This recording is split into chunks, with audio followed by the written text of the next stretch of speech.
Hey guys, great questions, by the way, asking about Rich. So, by me recording this, hopefully it makes it easier for us to get that section of the website done. Um, when it comes to Rich, it's always a soft spot for me and a sensitive spot because I miss my dear friend a great deal. So, I want to thank you both for always handling everything with the utmost respect and the utmost love and care. So let's start with the first question. But again, thank you for also taking the time to do this wonderful section in loving memory of my dear friend Rich Sun. So let's run through some of the questions. Number one, when did you two meet?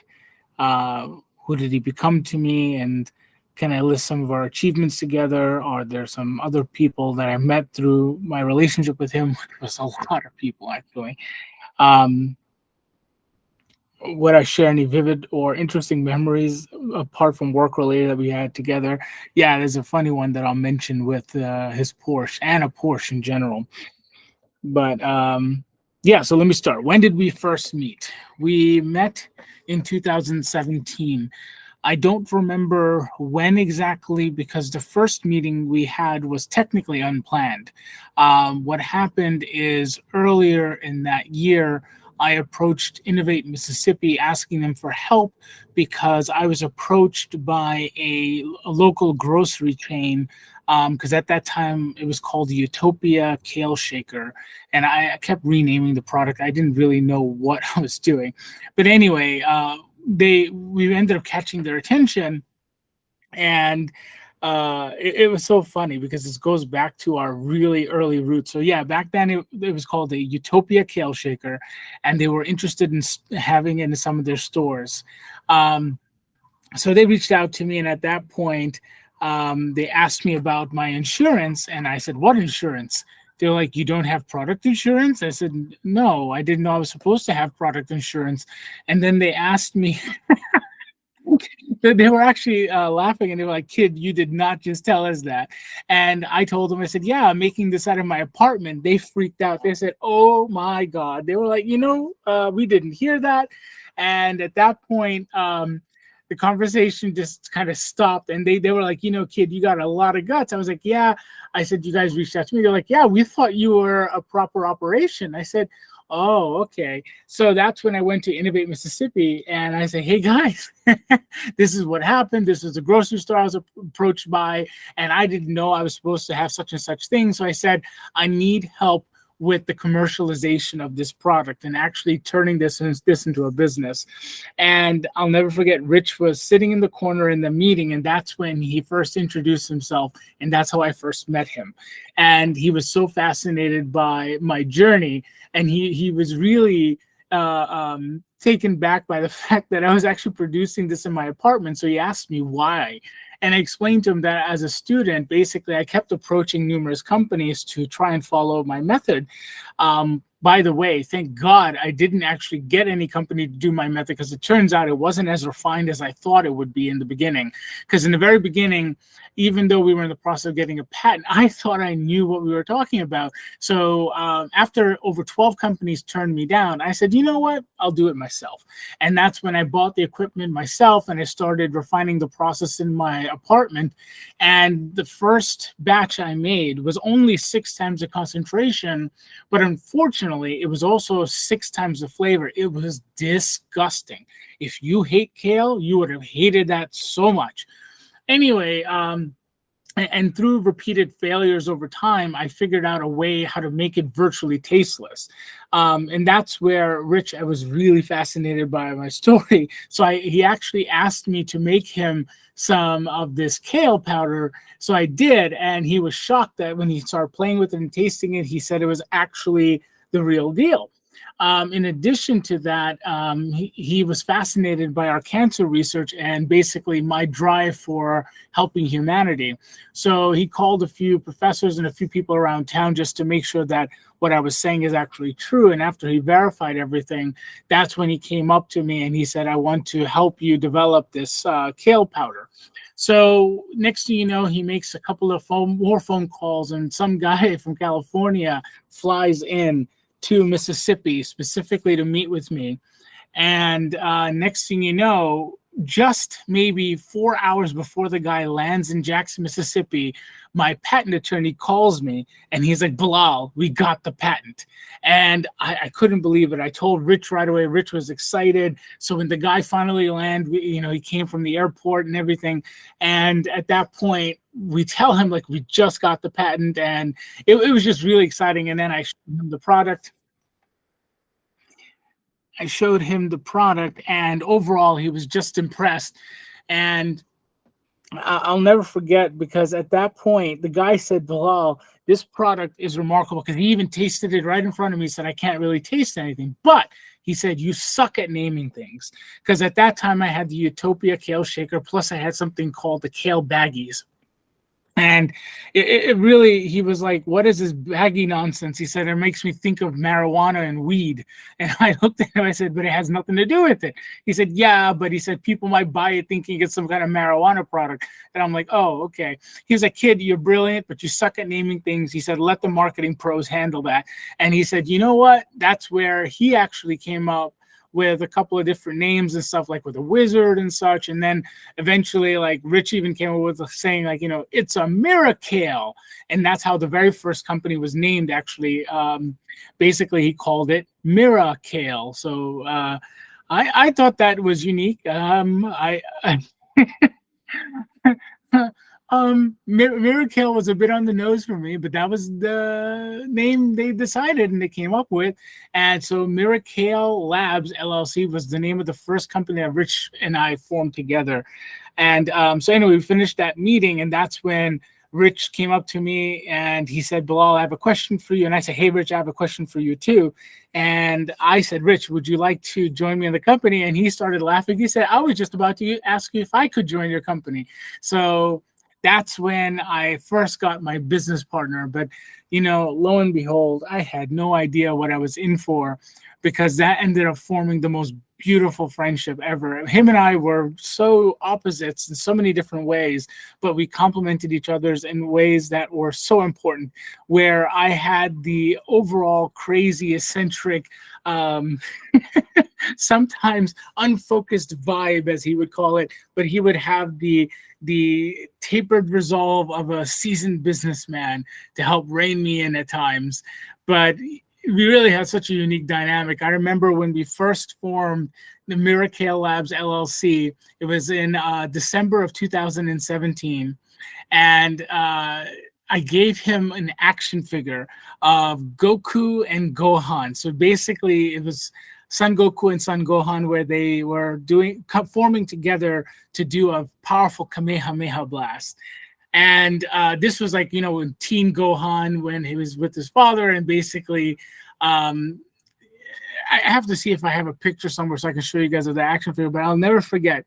I gave that action figure to that statue to Rich, and he looked at it. And to me, it was like a big deal. I was like, oh, I love this statue. I know what it means, because basically by us combining our powers together, we can make an insanely powerful Kamehameha blast. But I never thought what it would look like to a person who doesn't know what the heck he's looking at. So he looked at it, and he looked at me strange, and he was like, Bilal, what the heck is this? And then I realized, oh my God, he doesn't know what he's looking at. So I had to explain to him this was Son Gohan and Goku, basically father son. And I said the fact that the whole purpose of it is that by us coming together and working together, I said we can create a more powerful blast, kind of like how you have constructive waves in physics as well. And he got that, and he's like, okay. And it was so funny, because for the longest time I gave it to him. I knew he told me he valued it and it meant a great deal to him.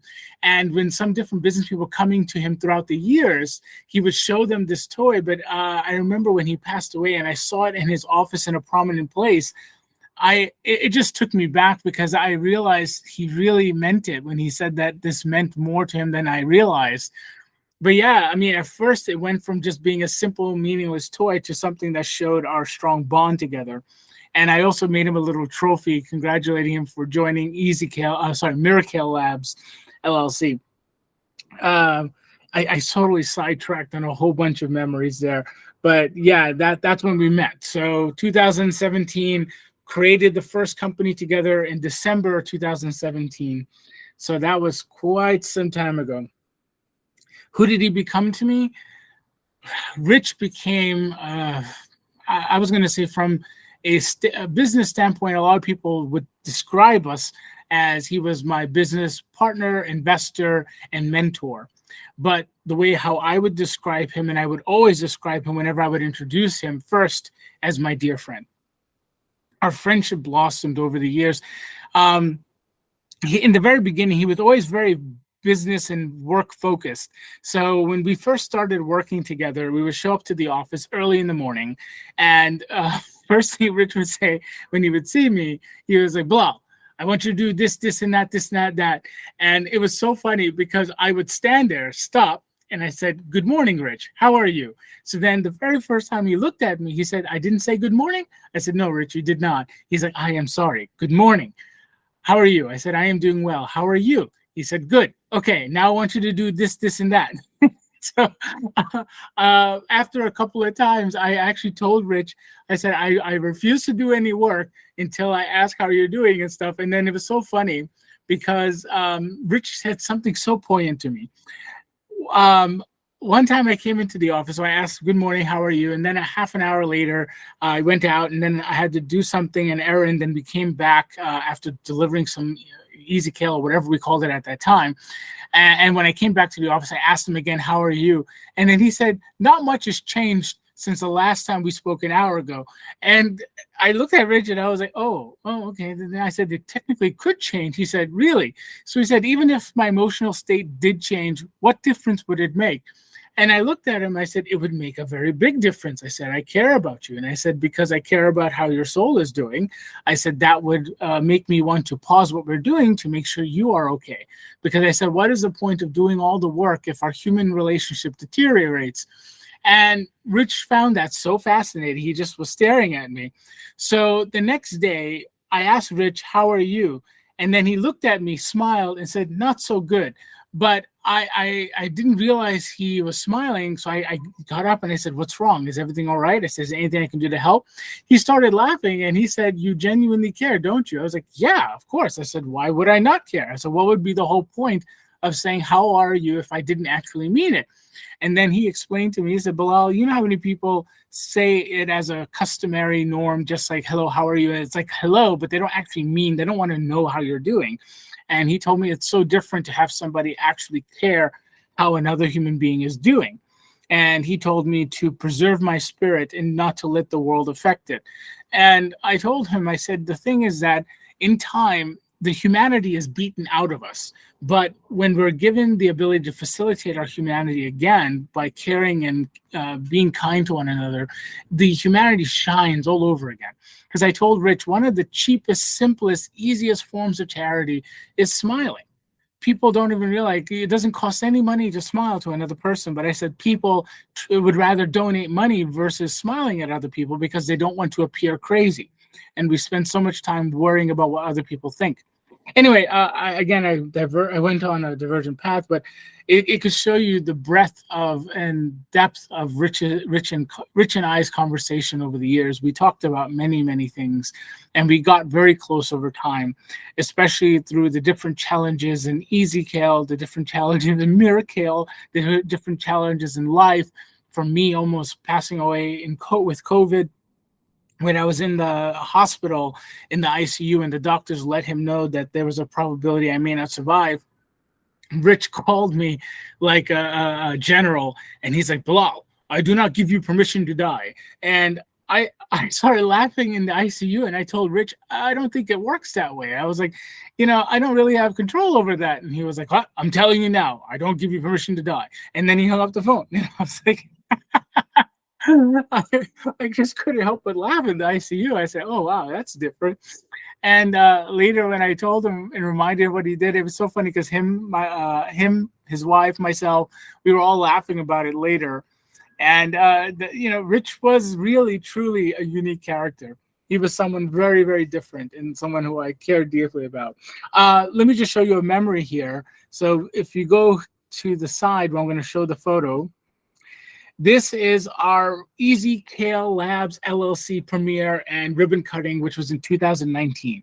So when we started in 2017, towards the end, we ran as EasyKale Labs, but then we did a DBA called EasyKale Brands. And it basically came out because we were trying to figure out what is the whole purpose of why we're doing this and trying to make it easier for people to consume kale. So then literally Todd Stoffer, actually, who's the young man right here, he was brilliant. And he was like, hey, what do you think about EasyKale? And I was like, damn, that's brilliant. Like both Rich and I agreed, like, yeah. So that's how EasyKale was born. And then eventually, after the year was going on where we kept doing lectures and talks and presenting at different places, what Rich ended up discovering over time was that we had a big boost in sales. Whenever I would do the presentations, I would answer the public's general questions. So what ended up happening, what we ended up realizing over time, is it had nothing to do with me specifically. What was happening in those lectures and such, I was actually answering the people's questions. So when the marketing team was pushing their marketing, they were kind of forcing a specific type of solution onto the customer. That never makes sense. Like, it doesn't work on me. It doesn't work on most people. But when it can't, well, at least it doesn't work in today's time. In the old days with the limited access to technology and stuff, those were the tactics they used in the old times. But anyway, when I would do, for example, my lectures, people would ask questions because they were asking the questions that were relevant to them. How does it apply to their life? How does it help them in their daily life? But Rich and my other investors and team, basically, they decided that I was a star of the show. So they renamed it to Bilal's EasyKale. And then they did this whole brand refresh and brand redoing, essentially. And then we relaunched as EasyKale Labs LLC in 2019. And then they put my face on the product. And one of the things that, again, because they said they saw a spike in sales, they basically wanted to allow me to be me and have it be so-called brand Bilal. Again, if anyone who knows me intimately knows that this is something that's not typically my forte. If anything, I'd rather like to be invisible or in the background, just focusing on work or scientific work or whatever, just thinking, tinkering and existing. But yeah, that's what happened, and they changed it up. And this was our ribbon cutting ceremony on March 1st, 2019. And thanks to Rich, that's who I actually got to meet, was also John Barksdale. He is such a brilliant graphics designer, and he was the one who led the charge on the whole brand refresh, the whole new branding, Bilal's Easy. He even did this super awesome teaser poster that people were going nuts over because it tantalized them. Because at one point I was like, just tell them we're doing a new launch, and he artfully was like, no, we have to create an arts of suspense. And Rich connected me to some of the most brilliant people, and they're so close to my soul till this day. Like our Amazon specialist, Kathleen Cobell, one of our other investors, Suzanne Solomon, who was very close to my heart. I met her through Rich. I mean, so many great people at Princeton through the Empower Conference. Actually, I jokingly used to tell Rich, I said, so we've been to Yale and we've been to Princeton. I said, my dream is one day I want to go to Harvard. And Rich used to joke and say, one day we'll be invited to Harvard. And unfortunately, it didn't happen in his lifetime. But hopefully one day we can do that and then honor his memory. But yeah, so this was the ribbon cutting ceremony at Bilal's EasyKale. Now, let me go to the next question. Let's see. Let me just go through some more of these things. This was when Rich had us signed a partnership with Belhaven University for the MOU, which stands for Memorandum of Understanding, where we did additional cancer research. And through this MOU, we continued our in vitro work, because as I used to have very deep and personal conversations with Rich, he ended up realizing that there was a lot more research that could be done, but the main thing limiting at the time was that I couldn't secure additional funding to do additional in vitro research and such. So he directly funded it, and he continued funding additional research. And at that point, after we had signed this MOU, shortly after that, we had another breakthrough with liver cancer cells. So the very first discovery was with melanoma, and then later we had another discovery with liver cancer cells. And then another thing that's really funny because even when we were talking to the State Department, they sent me all the way to The Hague in the Netherlands to announce this new discovery with the liver cancer breakthrough. They told me not to mention the fact that it was not working with colon cancer cells, because I was telling them, I said, yeah, it's working with melanoma cancer cells and it's working with the liver cancer cells, dose dependent. However, it is not working with the colon cancer cells. And I said, maybe I told the State Department I wanted to announce it there at The Hague. I said, maybe we can get other scientists to work on it and maybe we can all figure it out together. And they politely told me, Bilal, only talk about what is working. Do not mention that. And I guess my little scientific brain was like, oh, if I'm at such a prestigious place where we can have so many brilliant minds, I thought, in my opinion, telling people what doesn't work, maybe we can all figure it out together for the benefit of humanity. But yeah, no. But anyway, we did have another discovery, and it was all thanks to Rich. And I miss my dear friend. He was the one that got me this fancy lab coat with the custom EasyKale, and he even gave me the title King of Kale. This was Rich with me at the UMMC pitch event, and always I would answer the questions for science, and he would handle the business part. And I really, he always had such a cool and calm and collected demeanor. This was us at the Delta iFund accelerator, and we were just talking about different parts. At this particular moment in time, we were getting feedback from different interviewers, and we were essentially told that since the fact that our product is virtually tasteless, we should probably capture the brand name EasyKale. So basically, you can sneak kale into your kids' food, into other people's food, but that ended up also testing very bad with some groups because of the unexpected side effect of alcohol. So what people ended up discovering is that with just nothing to do with EasyKale specifically, but it could just be large amounts of kale. If you consume large quantities of kale, essentially you can get drunker faster with less alcohol. It was one of the most unexpected side effects that we saw in one of our limited study with human subjects. And it was such a small study, that's why we never really thought of reporting it or anything like that. But as the product was selling, we had several customers reporting back over time that, hey, we're getting a little tipsier than usual. Is that normal? And that's why we eventually had to put a warning on the label of EasyKale, like, hey, be careful consuming with alcohol because you might get drunker faster with less alcohol. And then the whole name EasyKale ended up taking a different turn, where one of the guys we were doing a talk, and one of the guys was like, oh, I can sneak it in some girl's drink. So he said, I can tell her it's healthy for her, but basically I can get her drunker faster. And that's when my whole team looked at each other and we're like, oh, hell no. Okay, so we are definitely not going with the name EasyKale. So we did not do any additional branding for that, but we definitely bought the domain just in case anyone else tried to do something with it, so we could control that aspect and just have it redirect to EasyKale or something. I don't fully understand the whole domain thing, because I know they had us buy a bunch of domains at one point because they said it was like digital real estate. So they wanted it all to point back to EasyKale. But that was one of the things that happened from this particular thing. And in this particular video, Rich and I are pitching it. It was so much fun because I loved hearing him laugh at the end. But yeah, we've done numerous pitches together throughout the years. Most of them were not recorded. Rich used to be in the audience and stuff when we were doing lectures. That's also one of our good friends, Noah Didla and such. I miss Rich a lot. This was him at the lab. So this was after we signed the MOU. We were at the lab talking about some of the elements, because even though like everyone focuses on the discovery aspect with the liver cancer cells, there were challenges before that. We were having serious issues.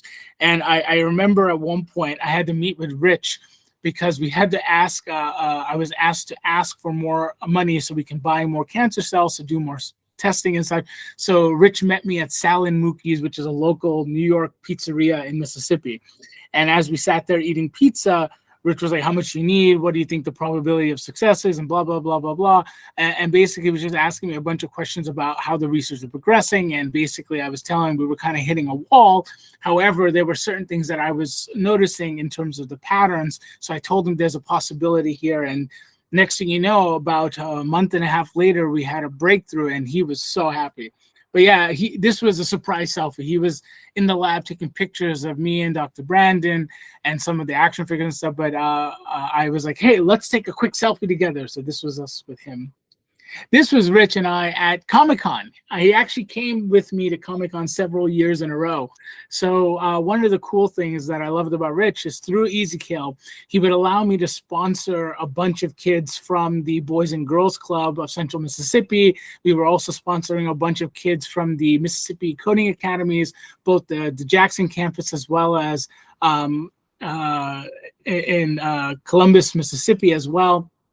So we actually even we went to the Comic-Con out there, and it was so funny because I'll never forget that day because there was actually a power outage at the Columbus, Mississippi Comic-Con. So that was really a unique situation. It was unique also because so many people were in awesome cosplays and all dressed up. And once the power went out, the AC went out, people were sweating. It was stressful. But yeah, so anyway, at the Comic-Con, so Rich's condition was that, okay, EasyKale will pay for it, but I had to dress up as the EasyKale guy. So I had to wear my lab coat, and then I had like a Captain America backpack, and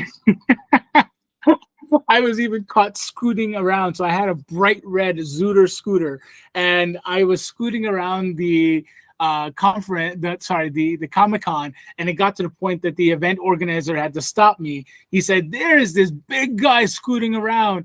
And I didn't realize how big I am sometimes, but yeah, they were like, bro, you got to stop. What happens if you crash into a kid or something? And Rich started laughing. He's like, Paul, do you do anything normal? And I was like, no. But good memories. This is another funny story because this was my first time winning. This was for the post-revenue division of the Mississippi Innovate Challenge, and I participated in that thing for years. I mean, I kept losing year after year after year. So this year, this was 2019, and I thought we lost again as usual because I just got used to losing. So I was like, okay, I gave it my best. And after a while, I would show up because it was fun and I would try to pitch and all that stuff. So I would develop my technique, get feedback, and just listen to other people and other companies.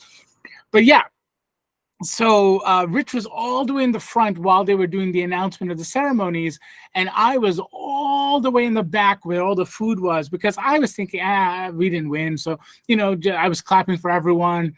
And so they did the third place, the second place winner, and then the first place winner.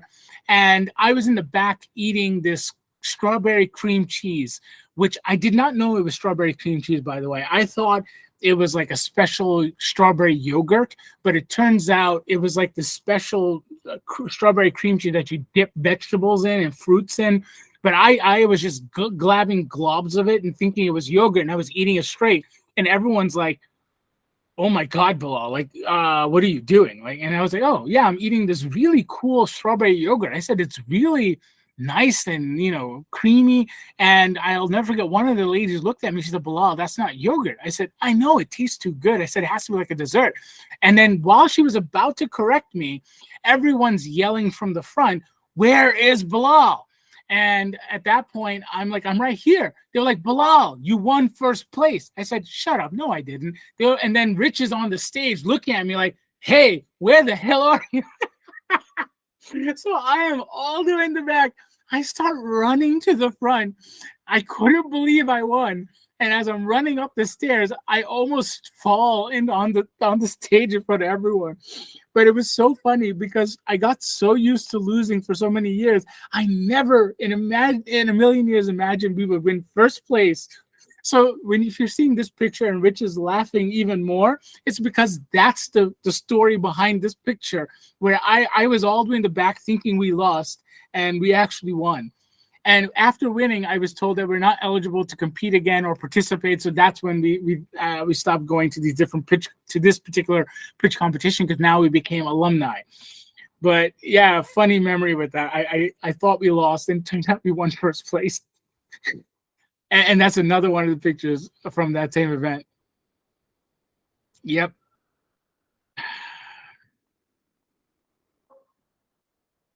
So these are my memories of Rich and I. But let me go back to the questions. I'm sorry. So can I list some of our achievements together? Yes, I can. There are several.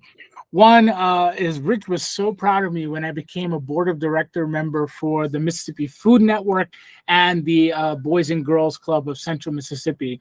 For the Mississippi Food Network, I think that was in 2018 or so.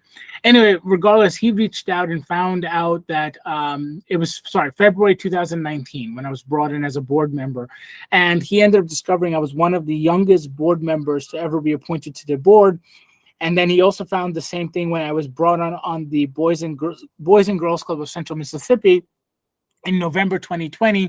He also asked if I was the youngest board member, which they went through the records and found that, yes, indeed, I was the youngest board member. We also made it as a Pepperdine's most fundable company, most fundable companies in the countries. We made it as a semifinalist for 2020, and we made it as a finalist in 2019. And then, Rich, because of Rich, I ended up getting a lot more exposure for the work I did for humanity, from feeding the poor and feeding the needy. So somehow I got on the radar of Clarion Ledger's March Community Hero. So I was actually announced as a community hero for my work feeding the homeless. But just before that, we actually made it as a South by Southwest pitch finalist. So we were one of 5 CPG companies in the world. CPG stands for Consumer Packaged Goods. So in total, we were one of 50 companies altogether chosen as a finalist. But then specifically in our sector, which is called CPG, we were one of 5 companies. And we were so excited to compete for that. Then the pandemic happened.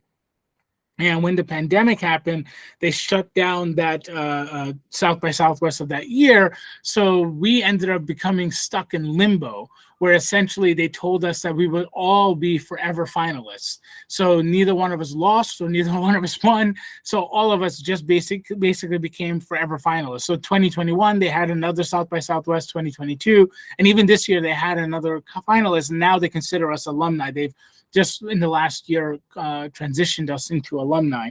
But Rich was so excited for that. Like EasyKale was really popping at the time, because we also made it as an insider pick by Business Insider. We won the first place at the New Venture Challenge by Innovate Mississippi. We were also part of the Company Lab, a consumer goods accelerator. So that was a really cool one based out of Chattanooga, Tennessee. And Rich had some awesome connections there, again, because of Princeton, and really nice, friendly people who took us around all around town, showing us and everything. It was beautiful. Chattanooga, Tennessee is really a beautiful site. Same with many other parts of this wonderful country in the United States. Another achievement we had together back in June of 2019, that's when we announced a new discovery with the liver cancer cells. And then I was also mentioned that I was sent to The Hague in the Netherlands for the Global Entrepreneurial Summit in 2019. We were also, excuse me, we were also brought into the Princeton Entrepreneurs Network as a pitch for a particular pitch, and we also made it as a finalist in the Empower Conference in 2021. Something else I was just thinking off the top of my head, we also made it as a finalist for the Generator Madison program, which was really cool. We were one of we were told we were one of the 6 final one. Basically, they end up choosing 5 companies. We were like the 6th one that we got that close to making it, and it was pretty cool. Rich was always connecting us to different people and opening up doors for new opportunities, and it was awesome. We also got to go to the Health and Innovation Forum. Let's see, I got invited to the Loop event, which was really cool. And Rich really pushed hard for the latest patent that we were getting, which is the latest vegetable patent that was granted on September 2022.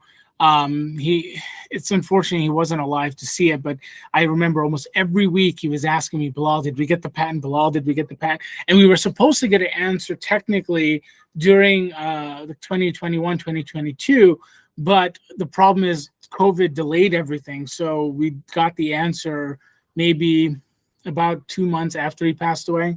So that was bittersweet. And one of his dear friends told me that he's smiling in heaven. And I said, I would hope to see that. Okay, so let me go back to the next question. Oh, and listing our achievements together, I would also say one of the best achievements that we had were being awesome human beings together. Rich used to come and help me with "Are You Hungry?" and feeding the homeless and poor. And there's a really interesting story I have to share, because people did not know about this side of Rich. So one time while I was out helping a family, I told Rich, because there was a father who was yelling, and so Rich and I were talking on the phone, and Rich was like, "What is that sound in the background?" And I said, "There's some young man screaming, screaming." I said, "I can't really figure out what's going on." So I said, "Let me go talk to him and see if everything's okay." So I hang up the phone with Rich. I go to the young man, and the young man tells me that his house was robbed, and he said these guys stole so many things from his home, but most importantly, they stole his children's PlayStation 4 as well as their video games.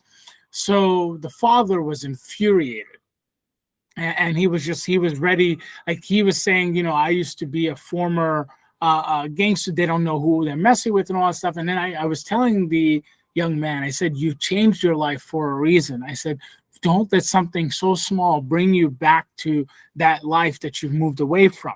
I said, "You're a mechanic now. You're doing well in life. Just focus on that." And then I called Rich and I explained to him what just happened. That's why the guy was yelling.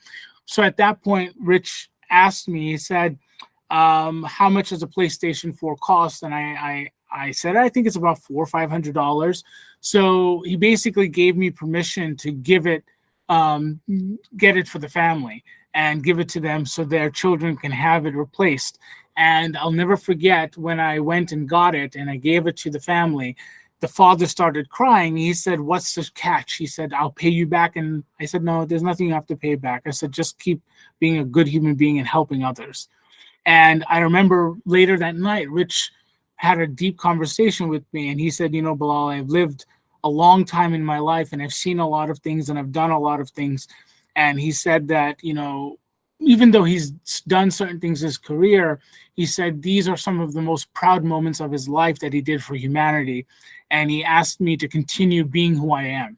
He said, over time, people will try to shape you, change you, all that stuff. He said, always improve, but he essentially said, keep your core elements of humanity. He said, that's what truly makes you unique. And he said, that's what I see most in you. And we just sat in silence for a couple of minutes. And I really, it's tough sometimes to remember those memories because I miss my friend a lot. But he was a good man. He was a really good man that most people didn't understand. They misunderstood his silence often. And even though he was silent, he was often questioning himself and criticizing himself and thinking, "Oh, could I have done that better or done this better?" But instead, they just saw a stoic, quiet man, which they assumed was judging them, when in reality, he was truly judging himself and just self-reflecting so much, which I think we all should do as human beings to help be the best versions of ourselves. Um, yeah. Um, I know I have more questions to go through, but it, it it's it's hard emotionally sometimes. Anyway, yeah. So the next question: could you share vivid and interesting memories apart from the work related the work related memories with him? Yeah. When we first started EasyKale Labs LLC together, um, Rich invested quite a bit of money into the company. So I decided to play a prank on him. So I went straight to Walgreens and I bought with my own money a tiny toy Porsche. So to give you some background on the conversation, Rich was having a discussion with me about how we should have a company car and we can have a company race car. And he said, which would you rather have? Would you like to have a BMW M3, a Mazda Miata, or a Porsche Cayman where we can tweak it, gut it out, and basically do like autocross and stuff like that, like track days with the car. And it could be like a marketing thing for EasyKale. So I told Rich, yeah, I wish I could have buy a cheap Porsche, and he was like, yeah, you can buy a cheap Porsche, but the problem is maintaining it and all that stuff. So he was saying it might be more economical to do like a Mazda Miata or possibly an M3 where we might be able to get a little more power out of it and such. But he was saying ideally, due to the balance, he would love to do like a Porsche Cayman where we can use that as a company car and a company race car. Sorry. So 2 or 3 days later, I'm in I'm in Walgreens. I see this little toy car, and I'm like, oh, I'm gonna trick Rich. So I quickly buy the car with my own personal money, and I go home, and then I tell Rich, hey, Rich, I bought a Porsche. And Rich, he just responds with almost like a WTF, like, what the hell? And I sent him a really close-up picture of one of the headlights. So at first he's thinking I'm a moron. I'm taking a sucky, horrible picture. I realized if I take a zoomed-out picture, he's going to figure out it's a toy because you're going to see the texture of the carpet or something else. So at that point, I start taking a bunch of really crappy close-up shots, and I purposely lower the camera resolution just so it looks more like a potato in crappy quality. And Rich, after I send him 3 pictures, he's calling me nonstop. He is upset because I guess he wanted to know, did I spend the company money on that? Because apparently, people are careless sometimes. They'll do stupid things like that. Anyway, so when he calls me, I keep him in suspense. I'm like, yeah, Rich, I bought a Porsche. I said, it's a brand new one too. And he's like, what? It's not used. He's like, do you know how these cars are very difficult to fix? And then he told me, he said, Porsches are commonly known for an IMS problem or IMF problem. I think it's IMS. And then he was like, if you don't drive it right, essentially, if you drive it too gently, you break. And he was like, how could you afford a Porsche? Do you know how much oil changes cost? And, and he was just going off. And I just let him do it. And then once he was done, I told Rich, okay, Rich, you ready for the surprise? He's like, what's the surprise? I said, the surprise is it's a toy. He was like, of course it's a toy. He said, a big toy. It's a grown man's toy. And I was like, no. It literally is a toy. So the next morning at 7 a.m. when we showed up at the office, I brought the toy Porsche. He grabbed it. He said, this toy Porsche is mine. He said, do you know how much you stressed me out yesterday? And he kept that toy Porsche all the way till his death. Like literally, it was in his office. So when I went after he passed away in his office, he kept the toy Porsche all this time. And that was funny. That was really, I was naughty. He was patient with me, man. He was so patient. I even gave him an action figure once we won the Mississippi Seed Fund award. The first thing I did is I gave him a Beast action figure with a custom lab coat. So both him and I worked together to pose him in like the Eureka pose, and we got the action figure into that pose, and then we left it in his office next to the Yale hat.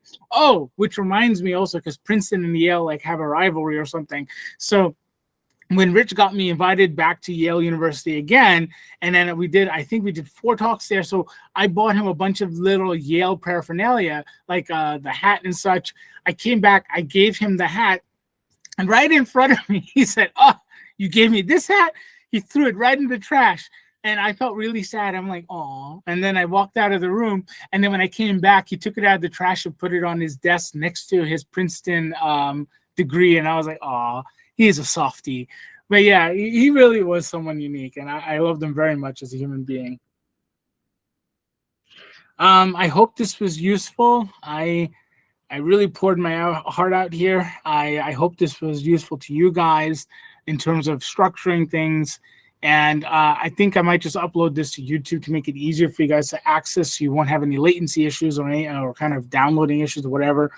But I am proud of you guys. Thank you for honoring my friend, because he really meant a great deal to me, and I miss him a lot. I know I say that a lot, but it's the more you guys know me over time, you'll know that I really mean this from my heart. Anyway, thank you again. You guys are awesome. Bye.